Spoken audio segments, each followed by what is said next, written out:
Himalayan stocks Gurukul को subscribe, like और share करें और financial freedom, earnings through learnings के लिए हिमालयन फ्रैक्शनल इन्वेस्टमेंट मॉडल और हिमालयन बास्केट इन्वेस्टिंग को जरूर फॉलो करें।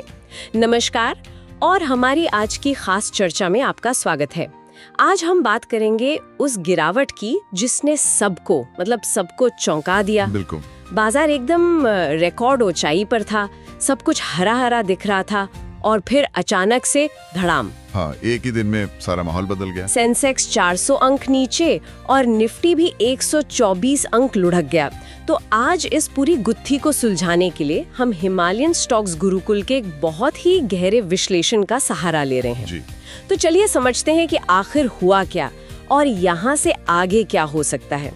तो सबसे पहले 2 दिन की शानदार तेजी के बाद ये अचानक इतनी बड़ी गिरावट, पहली नजर में तो लगता है कि ये सिर्फ मुनाफा वसूली है। क्या कहानी इतनी ही सीधी थी? नहीं, बिल्कुल नहीं। अगर सिर्फ मुनाफा वसूली होती ना तो इतनी घबराहट नहीं फैलती। ये उससे कहीं ज्यादा था। अच्छा? देखिए, 52 हफ्तों के हाई पर पहुंचने के बाद थोड़ी बहुत बिकवाली तो अपेक्षित थी, वो स्वाभाविक है। लेकिन उसी दिन एक और बड़ी चीज हुई। क्या? भारतीय रुपये में पिछले 3 महीने की सबसे बड़ी गिरावट, 93 पैसे टूटकर 89.61 प्रति डॉलर पर आ गया। ये विदेशी निवेशकों के लिए एक बहुत बड़ा रेड सिग्नल होता है।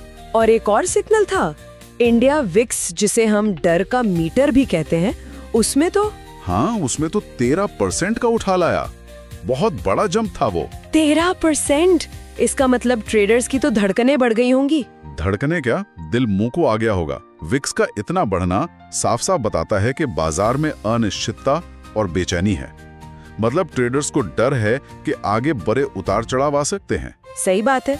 और इसी माहौल को देखते हुए हिमालयन स्टॉक्स गुरुकुल का विश्लेषण भी यही कहता है कि हमें एक सतर्क शुरुआत के लिए तैयार रहना चाहिए।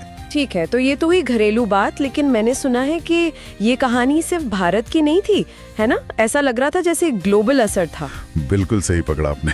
ये तो एक ग्लोबल डोमिनो इफेक्ट जैसा था। इसकी जड़ें वॉल स्ट्रीट में थी। मतलब अमेरिका में? हाँ, नैस्डैक 2.15% टूट गया। और मजे की बात यह है कि ये एनवीडिया के शानदार नतीजों के बावजूद हुआ। अरे वाह! इसका मतलब है कि एआई शेयरों के बहुत ज्यादा ऊंचे वैल्यूएशन को लेकर चिंताएं बढ़ रही थी।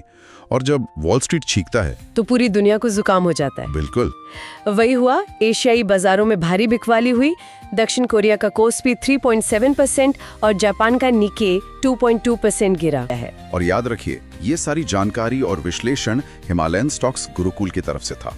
उनके चैनल को सब्सक्राइब, लाइक और शेयर करना बिल्कुल ना भूलें।